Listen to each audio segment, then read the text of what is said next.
News के साथ मैं हूं ताहा। खबर शामिल करते हैं मंडी बहाउद्दीन से। मंडी बहाउद्दीन मेंबर सूबाई असम्बली मोहतरमा हमीदा वहीदुद्दीन अमेरिका के कामयाब दौरे के बाद शहर वापस आ गई। 94 न्यूज़ से मोहतरमा हमीदा वहीदुद्दीन ने बातचीत करते बताया कि अमेरिकी हुकूमत की दावत पर गई थी और तमाम तर अखराजात अमेरिकी हुकूमत ने बर्दाश्त किए, ना कि पाकिस्तानी हुकूमत ने। मोहतरमा हमीदा वहीदुद्दीन ने मजीद बताया कि पंजाब असम्बली में सिर्फ मोहतरमा हमीदा वहीदुद्दीन को मदऊ किया गया है और अपनी अहलियत की वजह से मदऊ किया गया है।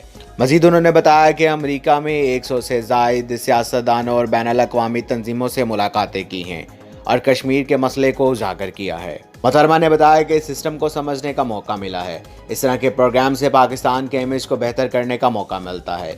दुनिया में वो मुल्क मजबूत होते हैं जो बेहतर तरीके से लॉबिंग करते हैं। इस प्रोग्राम के ज़रिए पाकिस्तान के मुतालिक बहुत सी गलतफहमियाँ दूर की हैं।